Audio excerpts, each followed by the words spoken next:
Formalism, Formalist literary theory, literary theory and criticism. Hello and welcome to the discourse. Formalism in literary studies emphasizes a text's intrinsic structure, style, and techniques rather than its historical context, authorial intent, or societal implications. It treats literature as an autonomous entity, focusing on how meaning is constructed through form. Russian scholars like Viktor Shklovsky, Roman Jakobson, and Boris Eikhenbaum developed the formalist theory. They sought to establish a scientific study of literature by analyzing its linguistic and structural devices. The two types of language in formalism. In formalist literary theory, language is categorized into two distinct types, poetic language and practical language. This distinction, primarily developed by Russian formalists like Roman Jakobson and Viktor Shklovsky, serves as the foundation for understanding how literature functions as an art form. Practical language, also called ordinary or communicative language, is utilitarian in nature. Its primary purpose is to convey information efficiently, with clarity and directness. This type of language operates on automatic perception. It is functional, transparent, and governed by conventional grammar and syntax. For example, everyday speech, news reports, and instructions rely on practical language where the focus is on the message rather than the form. The goal is to transmit meaning without drawing attention to the language itself, making it easily digestible and immediately understandable. In contrast, poetic language is the language of literature, characterized by its deliberate deviation from everyday speech. Unlike practical language, which prioritizes communication, poetic language emphasizes form, rhythm, and stylistic innovation to disrupt habitual perception.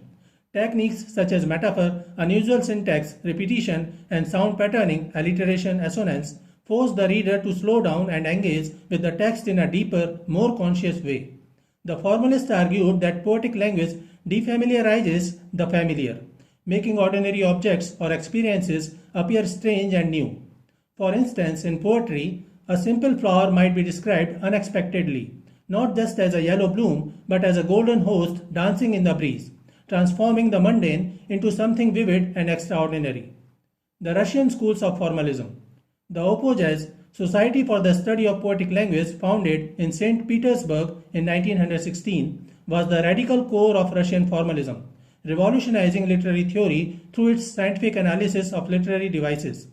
Led by Viktor Shklovsky, Yuri, Tynyanov, and Boris Eikhenbaum, OPOJAZ introduced groundbreaking concepts like defamiliarization and the Fabula Syuzhet distinction, treating literature as an autonomous system of techniques rather than a reflection of reality.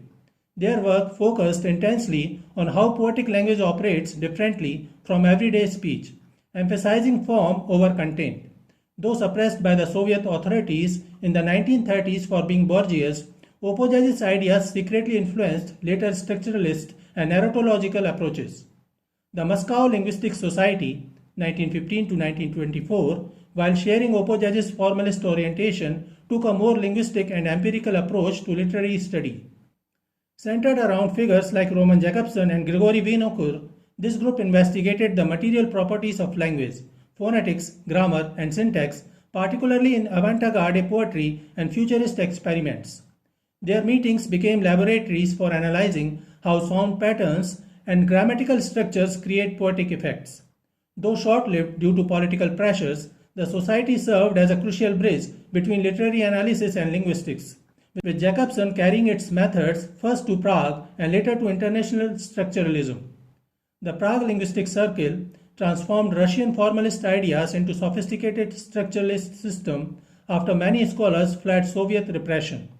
Under Jakobson's leadership, alongside Czech theorists like Jan Mokravsky, the circle developed key concepts of aesthetic function, foregrounding, and the dynamic nature of literary forms. While maintaining close textual analysis, they expanded formalism's scope to examine how literature interacts with cultural systems and reader perception. The Prague School's synthesis of linguistics and poetics directly influenced French structuralism and became foundational for semiotics, narratology, and modern literary theory, ensuring formalism's survival and evolution beyond its Russian origins. New criticism versus formalism. While new criticism and Russian formalism both revolutionized 20th century literary theory by focusing on close textual analysis, they developed in different contexts with distinct theoretical priorities. The Russian formalists, including figures like Shklovsky and Jakobson, approached literature with scientific rigor, developing radical concepts like defamiliarization and the Fabula Syuzhet distinction to analyze how literary devices transform ordinary language into art. Their work was deeply theoretical, examining literature as an evolving system of techniques with its own autonomous laws. In contrast, New Criticism, led by American scholars like Cleanth Brooks and W.K. Wimsatt, took a more practical, text-centered approach focused on interpreting individual works. While sharing the formalist rejection of biographical and historical context, new critics emphasized organic unity, paradox, and ambiguity within self-contained works rather than literature's systematic evolution. Their famous intentional fallacy and affective fallacy doctrines reinforced textual autonomy but lacked the formalist revolutionary linguistic theories. The two movements differed significantly in methodology.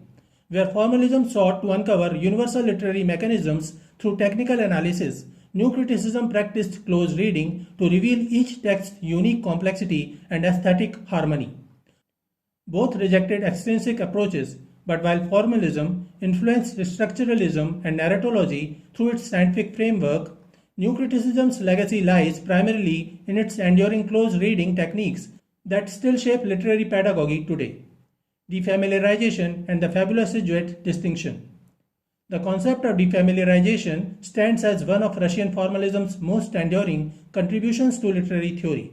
Developed primarily by Viktor Shklovsky, this principle argues that art's essential function is to disrupt our habitual perception of the world by making familiar things seem strange. Through deliberate stylistic techniques, unusual metaphors, disrupted syntax, or unexpected perspectives, literature forces readers to experience reality anew rather than recognizing it automatically. Shklovsky famously demonstrated this using Tolstoy's works, where simple objects or actions were described as if seen for the first time, breaking through what he called the automation of everyday experience. Tolstoy's Holstomer describes a horse's perspective to defamiliarize human society. This theoretical lens explains why poetic language differs fundamentally from practical communication, as it actively works against our routine ways of seeing and understanding. In Wordsworth's Daffodils, the idea of defamiliarization works wonderfully.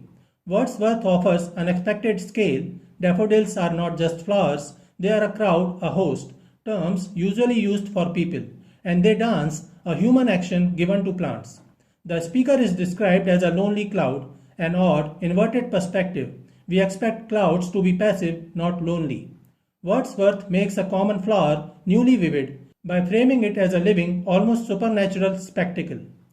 Equally important is the Fabula and Syuzhet distinction. The Fabula refers to the raw chronological events of a story, the what happened in its simplest form, while the Syuzhet represents how those events are artistically arranged and presented to the reader. This separation allowed formalists to analyze how narrative techniques like flashbacks, fragmented timelines, or unreliable narration transform basic story material into literary art. For instance, a crime novel's fabula might be the detective solves the murder, but Syuzhet could withhold key information to create suspense. This analytical framework shifted focus from what stories mean to how they are constructed, influencing later structuralist narratology and providing tools still used in contemporary narrative theory. So this is it for today. We will continue to discuss the literary theory and criticism. Please stay connected with the discourse. Thanks and regards.